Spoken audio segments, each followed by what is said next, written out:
Awesome. I think we're going to get started. Hope you're all having an awesome DevConf. Hope that everyone's got inspired by the keynotes, attended a couple of talks, and feeling good. So firstly, I just want to thank everyone for joining my talk, and for the organizers for allowing me to talk. And thank you for joining me for the 10 lessons I learned about engineering leadership from Ted Lasso. It's quite a title. It's a long one, but well, the presentation itself isn't that long. So firstly, a shameless plug for myself. I'm one of the co-founders and a principal consultant at a company called Matchbox Solutions. We're a very small, niche, distributed consultancy, and we essentially help companies and smaller teams figure out how to do software engineering more effectively. So we look at things like architecture, your software, to your delivery pipelines, to your engineering practices, and sometimes even how, for example, your teams are organized and whether they can fulfill your processes and your development. I'm also one of the co-organizers of a community called Tech Leadership here in South Africa.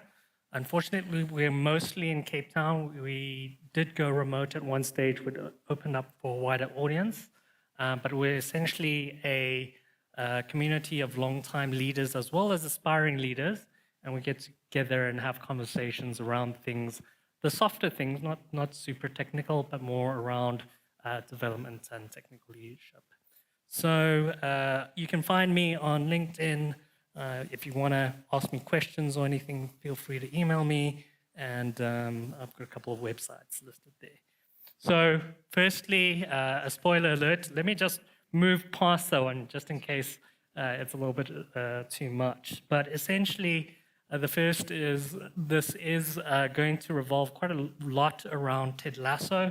So if you have any ambitions of actually watching the show, these are spoilers, so please maybe cover your ears, or at the most, don't lynch me towards the end of the talk.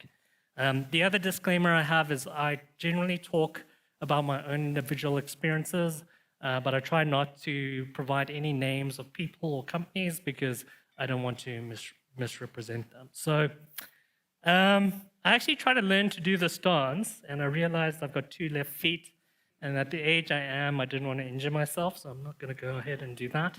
But before I get into the 10 lessons that I learned, I thought it's quite important for me to provide you with context around why this talk came about, and the lessons will start getting a lot more sense as we go along. So like a lot of you folks, I'm sure you probably studied something computer-related before getting into this industry. And I studied computer science many, many years ago. I see my fellow classmate, William. He was kind of the benchmark of the class back in those days. And we studied together. And so the initial part of my career, I was a developer, what they call an IC, or individual contributor. And I was quite lucky at the early stages of my career because I got exposed to the Scrum community, which was quite nascent at the time. A couple of my colleagues were folks who were responsible for SAGSA, which was great. And so not only did I develop a technical side to my sort of career, but also appreciated a lot the sort of softer skills, sort of the people, the social cohesiveness of different teams. As my career progressed a little bit, I ended up being a tech lead. Initially very technical, but then as my journey as a leader sort of progressed, it became far more people-focused.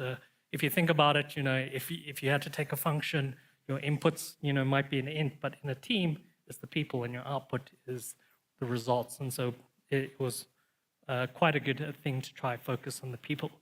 At one stage, I went way too far on the people side, and I ended up being sort of in charge of tech talent for a fairly prestigious investment company here in South Africa. And I was doing lots of different things, from running internships to managing recruiters, doing actual recruitment myself, figuring out how to retain new talented folks, and all sorts of interesting things. I then ended up working with a US startup, which was really fun. Did a heck of a lot of remote first and sort of hiring folks from all over the world, which was quite interesting and exposed me to a lot of things. And then I ended up working or starting this consultancy with a friend of mine based in the UK initially and now sort of in Portugal. About last year sometime, we started engaging with a Nigerian health tech. And just to give you a little bit of context of this Nigerian health tech, the founder is one of the most impressive individuals I've ever met. Like, he started off as a medical doctor. That wasn't quite enough for him, so he decided to study a CFA and became a CFO of some multinational companies. That wasn't enough, so he did a Stanford MBA. And that's kind of where he started realizing that he had a vision of bringing affordable healthcare to Africa. And initially, what happened was they did try to build what the health industry or medical industry call an EMR, electronic medical record system. And he did this with a small team, built it back-end in Node.js, vanilla JavaScript, and front-end React. And he had some mild success, got it into a couple of hospitals in Nigeria, started getting great feedback on sort of the product. But unfortunately, towards the scaling end of the product, getting to more hospitals and more users and more patients, unfortunately, some bugs started surfacing because maybe they're trying to get it out quickly to the market. They didn't focus on quality, for example, and maybe they didn't focus on scaling. And so I think at that point, they engaged with a particular team that said they needed to do a rewrite brilliantly. Instead of, in the back end, they decided to do it in .NET on the core, C#, and the front end, they did in Next.js. So they had quite a tight deadline to try get something to the additional hospitals that started signing on. So there was quite a lot of pressure from a delivery perspective to get it out into the market because there was a lot of competitors, a lot of people who wanted to use their product essentially.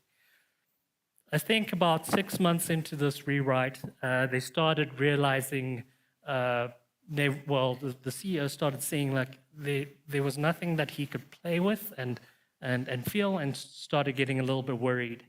And that's essentially when my business associate and I started consulting with the company, taking a look to see what was happening. And unfortunately, when we started realizing that they had 4 to 6 months left to their delivery date, but only 20% of the features ready to go, I think that's when things started getting quite tough. At that point, my business associate essentially became the consulting interim head of engineering. But 2 months in, he had another client and unfortunately couldn't provide the focus he needed. And somehow I was supposed to be the delivery support person, and I got the privilege of being the consulting head of engineering. So I think I've explained a little bit of my sort of trajectory. And actually, I hadn't run a technical team in about 5 to 6 years at that point in time. So I had a lot of insecurity. I had a lot of imposter syndrome. I started trying to read voraciously. I read Will Larson's Elegant Puzzle on engineering management, which I highly recommend people read. Things like the DevOps Handbook by Gene Kim et al. But none of those things were giving me the inspiration and confidence that I needed to do my job well until Ted Lasso. And strangely enough, Ted Lasso, the show, gave me more lessons and more ideas on what to do in the space than any of those things. So let's go. Lesson number 1, you don't have to know the game to be a good leader. And for those of you who don't know the premise of Ted Lasso is an American football coach, but he then gets recruited to coach a European football team, which I'm going to call soccer to avoid ambiguity. And he knew absolutely nothing about the game whatsoever. So I think this gift kind of points it out. Someone scores a goal, and he thinks it's sort of 3 points. But I think that didn't dim or chase away Ted to coach a soccer team. In fact, I think one of the things that he realized, or maybe in retrospect that I realized around, was he was incredibly passionate about growing individuals. Number 2, he understood what the goal of the team was, excuse the pun, which is to win tournaments and win games. And 3, he really knew how to match the team individuals' goals and growths with what the team needed to do, essentially. And I felt like actually I'd done that quite a lot, and that provided me with the same sort of confidence and sort of idea that, okay, I've been out the game for a little while, I don't know it as well as I probably should, but I know the core principles and values of what needed to be done. Lesson number 2, sometimes knowing the game will make you a far better leader. So it's a complete contradictory of the first one. And so while Ted didn't understand the game of soccer, he was surrounded by people who lived the sport, right? And really, really knew what they were doing in soccer terms. And so he had folks like Coach Beard, Nate, Roy Kent, who really understood the game and could make calls on how do you play defensively or how do you play offensively, how do you structure the teams, is, 2, 4, 3, or I'm not a soccer player, so I don't know, I'm just making stuff up. But essentially, they could really help in making technical leadership decisions or specific leadership decisions that Ted couldn't do. And I think from watching it, I kind of really related with that. And we had, for example, one of the ex-heads of engineering who rolled out the prototype to the hospitals initially, who understand why they, for example, used Git flow and perhaps had some containers configured a particular way, or whatever the case might be. But strange enough, this particular individual also came from a bit of a fintech background, didn't have that much experience building an EMR. So we strategically went out and actually tried to find someone who had experience in .NET Core, had built an EMR before. And so, for example, for those DDD fans, when you're like building entities, we didn't know that every other EMR had a thing called encounters, which could help, for example, a patient's history. But this person who did knew, and it could guide us on sort of the technical aspects of, or even design aspects of the system itself. Lesson number 3, lead with kindness. So I'm not sure how many of you folks have ever been a consultant before, but often you walk into an environment and there's quite a lot of resistance and sometimes hostility too. And,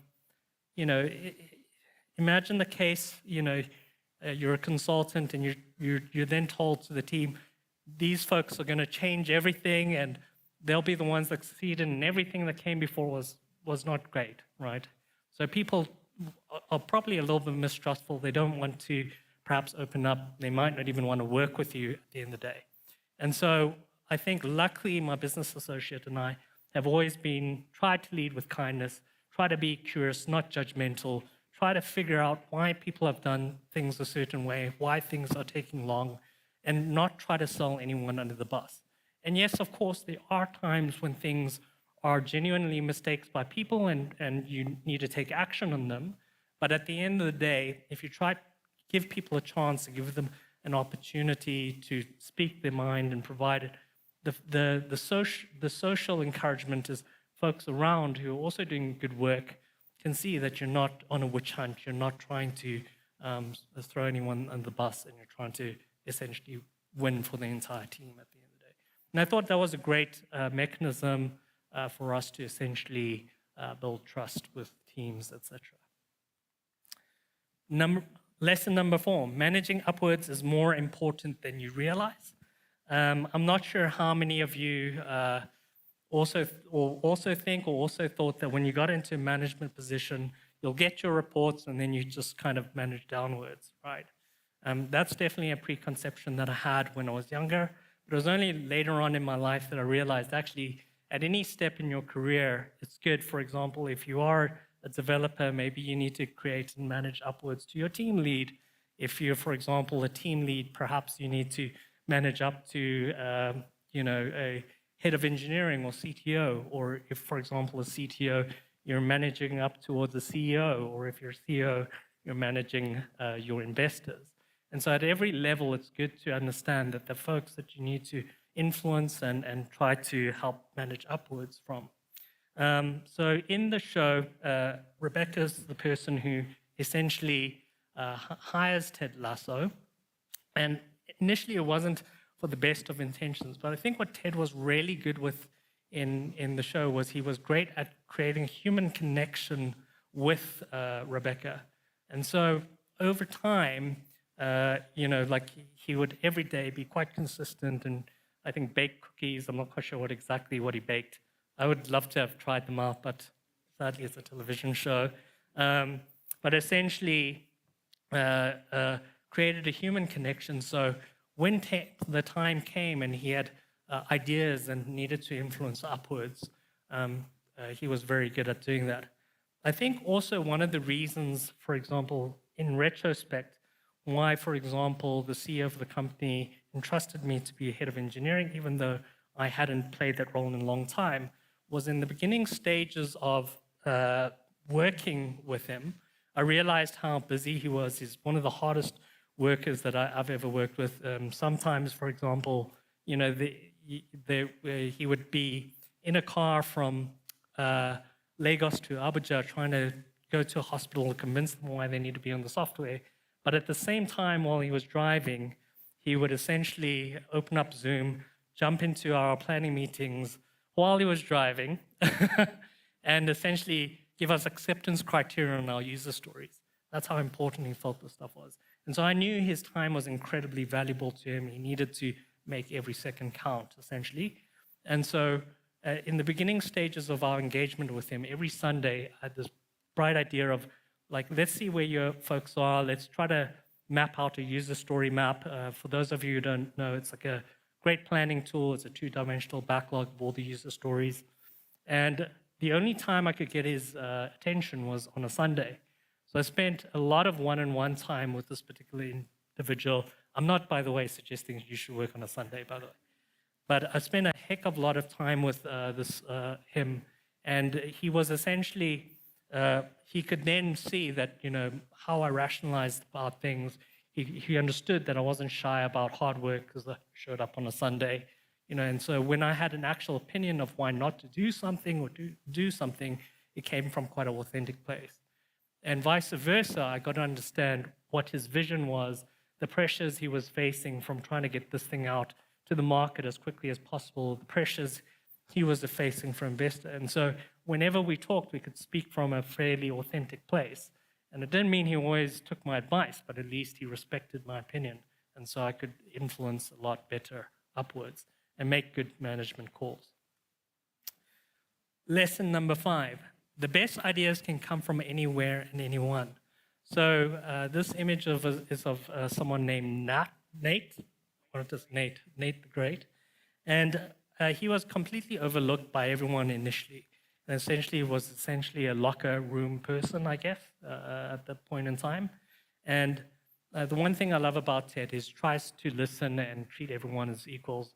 And so under the hood, Nate was a soccer strategy savant and essentially picked up a lot of interesting things from Nate and actually started implementing it. So to such a point they realized that the individual had a lot of talent and so put him on the coaching team.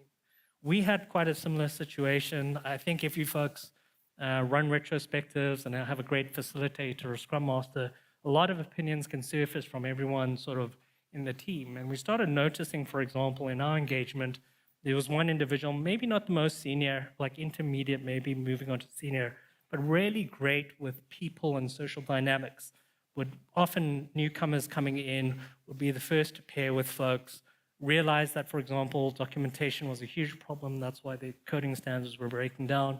Went out and found inspiration from Airbnb, put the coding standards straight into sort of GitHub README. So it's right there when there's a pull request, people can kind of work on it.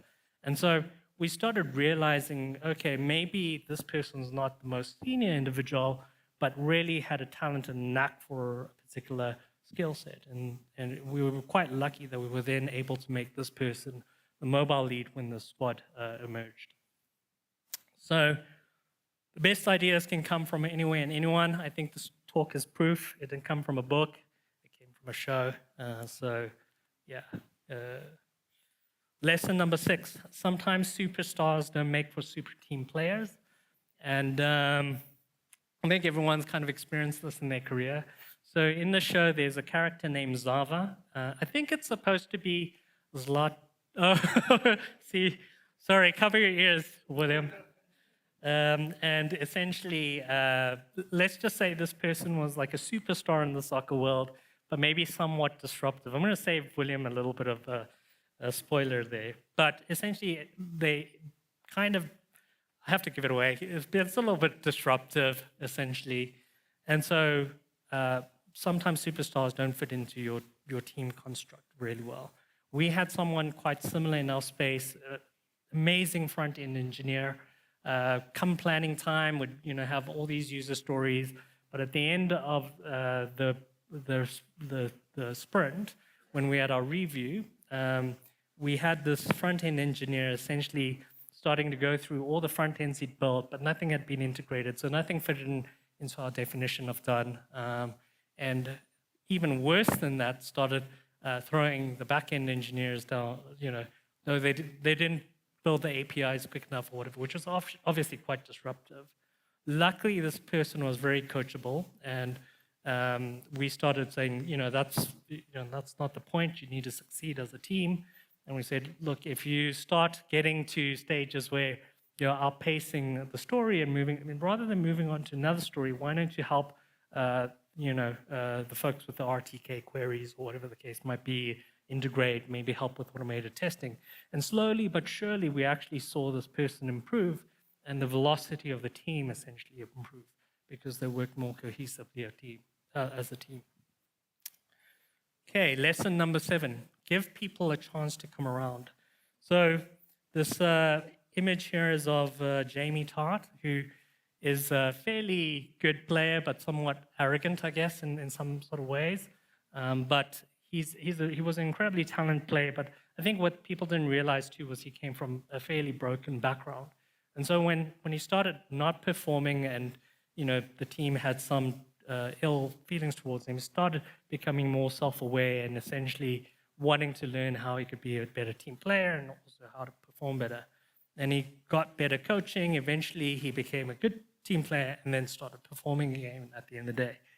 And we had a fairly senior individual in our team who was an incredible performer, highly engaged most of the time.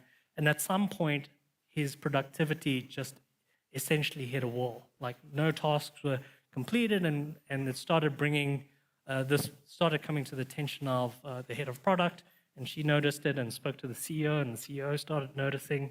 And we weren't quite sure what to do or what was going on. And so lesson, I think, number 3, be kind. We tried to figure out what was going on with this individual. Turned out the person had been working for 2.5 years straight on this project, not taken a day off, and was essentially burnt out. And so our sort of action to mitigate this was to say 2 sprints, no work, no one calls, and when the person eventually came back, started delivering again and becoming a productive member. So I think it is good to sometimes see if someone's not being productive or whatever the case might be, to just be kind, ask, figure it out, and give them a chance to improve, which I think is quite important. Lesson number 8, I think we should all be a goldfish.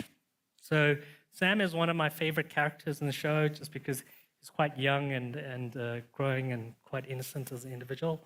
But at one point in, I think, their training, someone tackles him quite aggressively.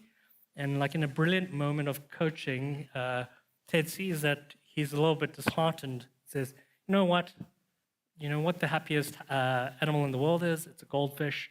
And you know why? Because it's got a short memory. It just kind of goes and moves on. And I think in software development, legacy systems get a lot of a bad rep, right? And for example, in the environment we were working in, we had a prototype. Obviously, it did its job. It got to a place where it needed to be. But a lot of the other technical folks often say, Joe, why did we build it like that? Now we got to do a rewrite or whatever the case might be. And imagine what the head of engineering who built that felt like at the time, because they'd put a lot of blood, sweat, and tears. But it was also the platform and vehicle that got them, so other hospitals were interested in that product. And so we tried really hard to craft the narrative going forward that actually, when we built it, it was supposed to be where it needed to be and to move us forward. So, try to treat like old legacy code with some more respect and just forget about it and carry on, kind of keep building. I'm sure like it's not just me. I've written code before.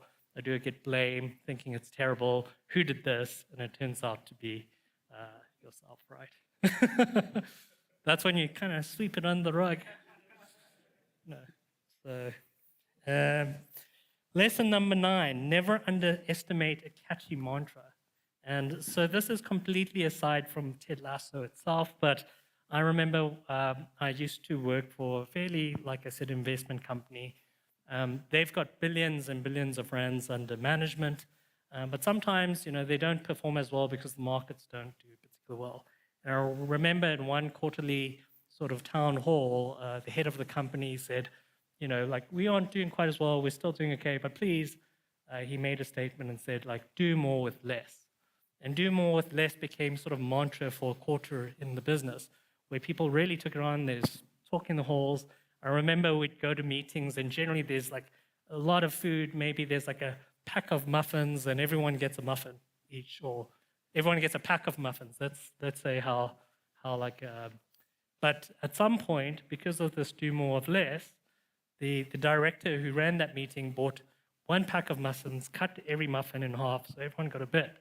And that resonated. And what I took away from that was that do more with less was a very powerful tool that spread through the organization. In Ted Lasso, they had a mantra called believe in yourself, believe in your abilities, believe in your team. And, everyone was very skeptical of this mantra at the beginning, but then everyone started believing and believe. And I kind of try to do something like that too. I remember how I said we had a very, very tight deadline on getting things done. We started realizing, because, if you've got a Kanban board or a Jira board, you can see the cycle times of various tasks. And some, for example, PR requests were sitting in the queue for like 2 or 3 days or whatever the case might be. And we realized it started having a material effect on the delivery of the team. And about the same time, I watched a show called The Bear, which is about, you're probably getting to know that I love shows, The Bear, and they had an amazing mantra that said, make every second count. And so I very cheesily changed my Slack handle to Benny, make every second count. I explained the whole concept. I'm sure by now you know that I like cheesy things. I grew a mustache for this talk. But it was cheesy. People were somewhat skeptical at first, but then because I repeated it so much, other people started joining in and changing their handle of making every second count, and made a material effect on sort of people and sort of the delivery. So for example, in this morning's talk, my takeaway was leave no person behind. And so those types of things stick in your mind and are very, very, very powerful. Lesson number 10, winning isn't always about triumphing. So William, so towards the end of the series, unfortunately, AFC Richmond don't win sort of the league. But they, in my opinion, and sort of the way that I look at it, they do win, right? And that's because individuals grew, relationships got formed, people started working really well together, they started working really well cohesively as a unit. And then there's some things which are sometimes outside your control that you can't always win, but that doesn't mean you haven't done a great job. And very similarly, we did luckily eventually get something out to production to a new hospital, but the team still has a heck of a lot of challenges as a startup to surmount, and hopefully they're now in a better position where they can kind of do that. So I think that is my talk and the 10 lessons that I learned from Ted Lasso. So hopefully some of you folks have taken away 1 or 2 nuggets of wisdom. If not, hopefully you've been entertained and I didn't quite bore you. And at the very least, I'm very grateful that you haven't canceled lynched me on all the spoilers. So thank you very much, everyone. Thank you.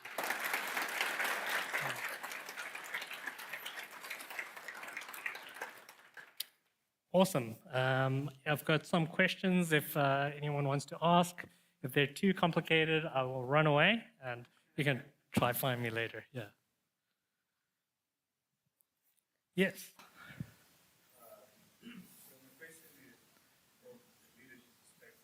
Yeah.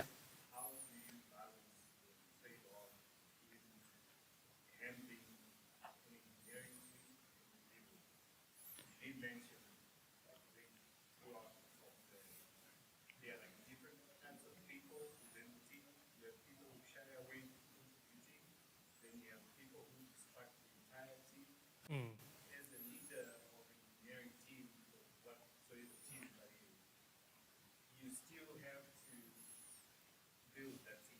Yeah.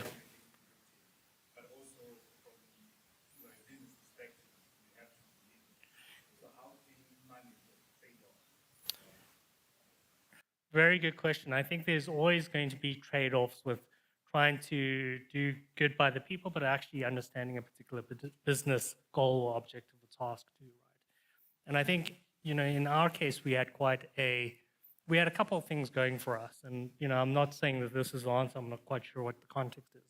But we had a very powerful vision and mission in our context, which is bringing affordable healthcare to Africa.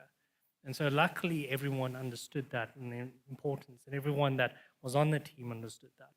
And so we also then needed to frame, for example, why we were needed to move incredibly fast.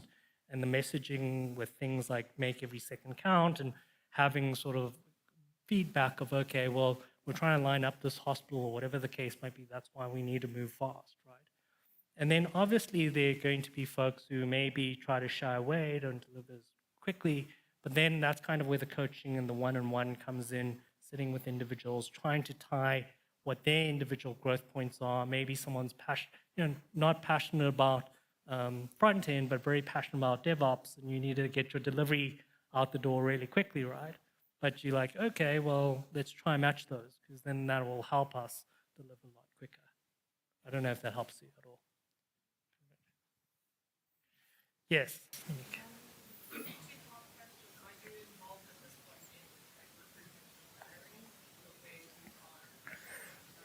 No, not currently, yeah.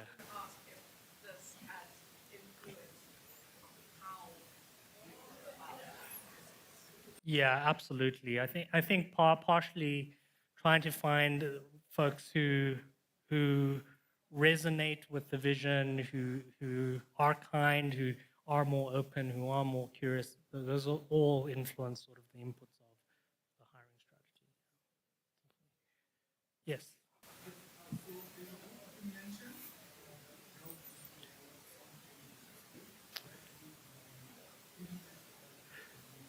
I think it was called the Elegant Puzzle, and all of a sudden the name draws a blank, but it is here somewhere. Will Lawson, and Elegant. Thank you, everyone. Oh, ooh, one more question, sorry.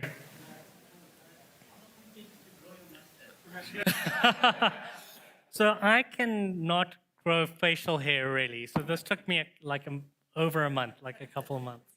So some people built ducks, I built a mustache.